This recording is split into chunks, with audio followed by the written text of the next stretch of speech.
Timcast IRL will be live in Miami with Patrick Bet David, Donald Trump Jr., Matt Gaetz, and Luke Rudkowski. Join us there. Get your tickets by clicking the link in the description below or by going to timcast.com. Ladies and gentlemen, I think Joe Biden's going to drop out. I think it is fair to say Joe Biden will drop out. That is a strong opinion I'm having. Nancy Pelosi concedes Biden may drop out of the 2024 race, then laughs and refuses to say if Kamala Harris is the best running mate because I believe this was on CNN. Anderson Cooper is asking these questions. And when asked if Biden is going to continue running, is there any chance that Biden does not continue running? She says, I hope not. It's actually a possibility.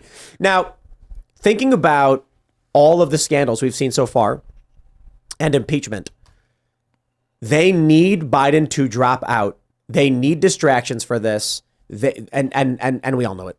I mean, there's no reasonable person, not even the majority of Democrats. The majority of Democrats are saying he can't run. He's too old. What does that look like then? Like, explain the process then. If he says, I'm not running, so then they do a primary? Yeah. Do they just appoint somebody? What do they do? Well, depends on how conspiracy minded you are. Let's say I'm low conspiracy. Low conspiracy mind is Joe Biden is rife with political scandals, facing an impeachment, which everyone thinks is going to be inevitable. And he's too old. The polls show he's too old. So Joe Biden will be asked, Joe, it's time to get a new team in here because we're not going to be able to beat Trump off of your ticket. That's the low conspiracy mind. And then Gavin Newsom says, if y'all are willing to have me, shakes Joe Biden's hand and says, I'm willing to fight for this country. And then the DNC just installs him as the candidate? No, primary or something. Okay. Joe Biden says, look, I'm an old man, and I think handing this off to Gavin Newsom is the right approach and something like that. And Kamala Harris says that she's not, she's done what she had to do, and she was here for Team Biden, and she's only Team Biden, and she understands that if Biden's not interested, she's not going to be here. That's low conspiracy mind. Seems difficult to imagine something like that. High conspiracy mind is powerful interests don't want Joe Biden to run and want a clean path forward, which is not Joe Biden coming out and just bowing out because that makes the DNC look weak, makes Democrats look weak. High conspiracy mind, in my view, would be Joe Biden suffers a medical issue. Gavin Newsom runs out on stage and starts giving him CPR, saves the life of the president. And then the media does this press tour of Gavin Newsom, the man who saved the president. Joe Biden can then say, after this medical episode, I don't think it is appropriate to pursue this. Kamala can then say something like, I was here for Team Biden and I'm going to stick with him. If he's bowing out, I want to make sure that I'm working with him on whatever he needs to assist him. And we want to pass the torch to Gavin and a new team or whatever. And that's high conspiracy mind. I pictured the most cringe Time magazine cover of Gavin Newsom looking off at an angle and it's saying, the man who saved democracy. It's just the most plastic looking. And then there'll be a tagline where it's like, facing the collapse of our democracy from fascist threats like Donald Trump, Gavin Newsom saved the one man Gavin Newsom saved the man who saved the country and in turn took up the mantle to save the country himself. Something like that. Yeah. And all these editors are sitting there being like, I can picture it right here. Are there any pathways where Kamala fights for a spot? Oh yeah, I mean there's a million pathways. I'm just saying the reasonable approach, any smart Democrat, we've seen the New York Times, the Washington Post both be like, Joe Biden probably shouldn't run. So when you've got the media saying this stuff, you've got the majority of that's like 70 some odd % of Democrats polled to say he's too old to be president. Mm-hmm. Any Democrat worth their job is saying, we can't run Joe Biden. How do we get him out of the race? Mm-hmm.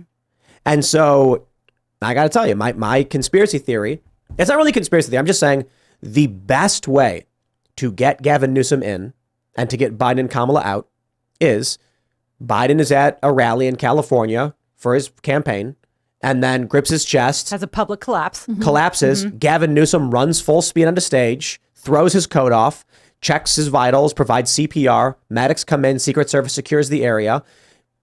Magically, the TV cameras are told not to cut away. Yep. All the cameras they normally would be. Yep. All live. So it's and then the buildings come down in free fall. It's a bit too movie-esque and conspiratorial. Mm-hmm. I like the, but I got to tell you, if there was like an evil shadow organization of unlimited resources plotting how you do this perfectly, that's it. Because then Gavin Newsom is on the cover of Time magazine, the man who saved democracy. Joe Biden valiantly saved this country in 2020. Gavin Newsom just saved him. Like it writes itself. And then Gavin Newsom's on a press tour. He's on The View. He's on Real Time. He's on every nightly show. And you've got Anderson Cooper being like, Governor Newsom, what is it like to be the man who saved the president? And then Gavin's just like, look, I'm not here to be a hero. I'm just here to do the right thing that any good red-blooded American would do when faced with someone in need. Defund San Francisco. And then, but this kind of story, we were talking earlier about your leftist friends, your lefty friends who don't pay attention to what's going on.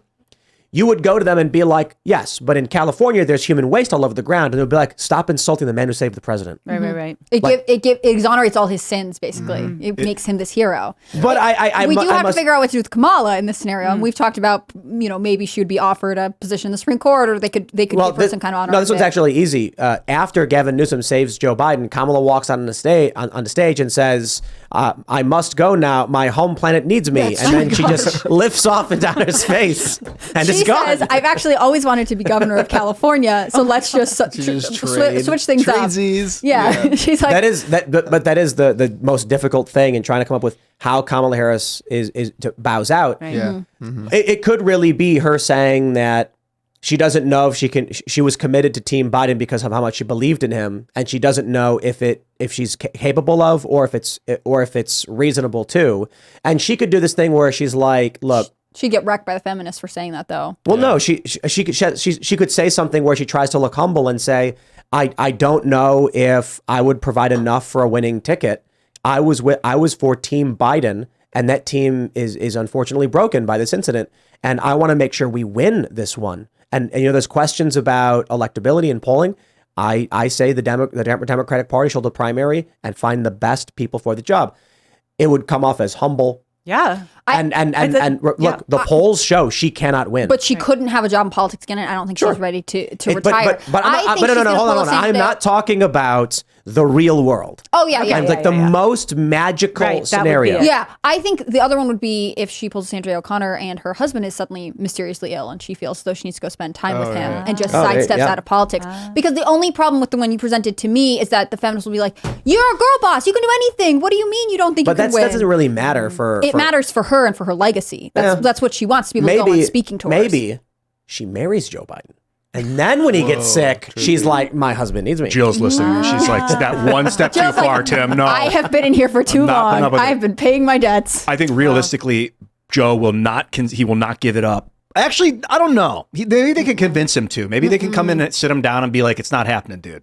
No. You're not going to destroy our democracy. Let it go. You're a liability. You got to let it go. And he's got like 9 guys around him all telling him that. He might be like, okay, for the party, I'll step down. Maybe. But then who is it going to be? It's got to be Gavin. I think he's too power hungry. I think he would step down. I don't know. He's got to be tired at this point. I mean, he's 80 and I don't know. I don't know what they do to hype him up every now and then so that he's like firing on all synapses. But I just think...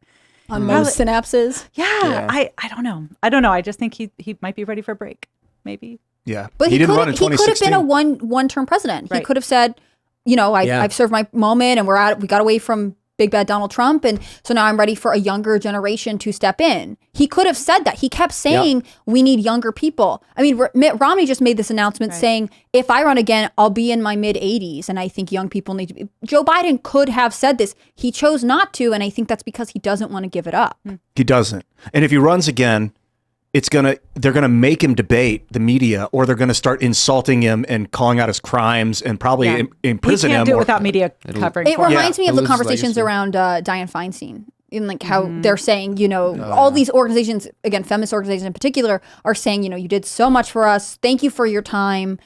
We really wish you would leave. Yeah, and they said similar things about Ruth Bader Ginsburg. They said, there was a whole conversation about whether or not she should retire because her legacy and this, that, and the other, and they wanted someone to be appointed under not Trump, basically, and that didn't work out. Waited obviously. too long. If they make Biden debate, if he refuses to step down, he debates Gavin Newsom, it's gonna rip the Democratic Party apart. It'd shred their ability to win an election. I can't imagine that having that kind of like conflict within the party would be good for their message. And then that would, I mean, obviously, I think they're going to take Trump off the ballot in a couple of states and make it so he can't win. A bunch of people in the Republican Party are going to vote for him anyway and split the Republican Party all up too. So we could end up seeing like 20% for Vivek, 32% for Donald Trump, 31% for Gavin Newsom, 21% for Biden. Like, who knows? Should be crazy. But then I would not be surprised if a Secretary of State in a swing state in October of next year or September removes his name from the ballot and says, sue me. Maybe I should stop saying that it will happen, though, because I don't want to be blackpilled and encourage that disreputable or disgusting behavior. Like, let the people vote. Yeah. Unless there's actual legal precedent to remove him, you let the people vote. They're going to vote for him anyway. They're going to write him in. There are too many voters that just check Republican or Democrat. And so if they take Trump's name off the ballot, and it's not, here's another thing. His name could be off the ballot in key counties. We saw Arizona. This could be a trial balloon. In Arizona, we know it is definitive. It is proven beyond a reasonable doubt. It is fact. It's in the news. The wrong-sized ballots were printed on wrong-sized paper, so the machines could not read them. They'll argue it didn't change anything, and that is the most psychotic and absurd lie. The machines are broken at hundreds of locations. Of course that changes things. There's no question about that. But they're lying because it's what they do. Yep. Where was the remedy for these broken ballots? I really don't understand. Like, if I was a judge and someone came to me and said, these ballots couldn't be scanned by the machine, I'd be like, election overturned. Done. No question. It's not, but all these judges are cowards and pathetic, and they're weak, and they're like, I don't want to be the one to say it.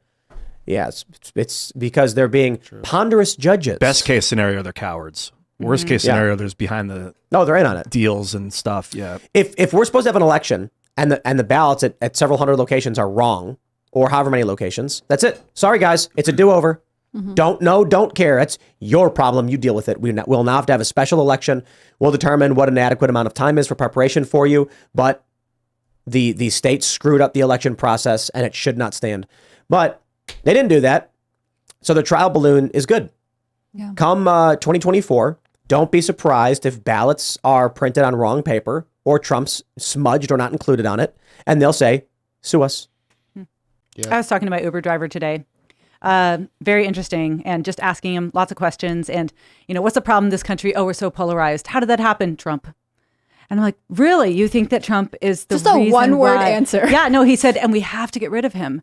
And I said, how do you do that? Also, he's not president right now, so right. But he said better, right. And I was just amazed. I just asking lots of questions. We have to get rid of. How do you do that legally? And he goes, well, they're working on it.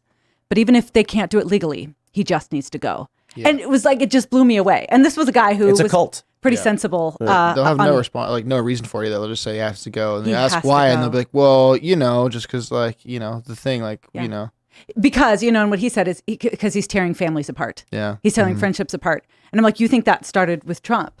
And he's like, oh, absolutely. So we will not have wholeness in this country until he's gone. It started when he was on The Apprentice. He was just wrecking families. If you illegally got rid of one of the most famous politicians in the United States before he's about to run for president, you would not rebind the United States. That would tear it to shreds. I don't know what this guy's thinking. It's a cult. Well, first order thinking. He is getting one half.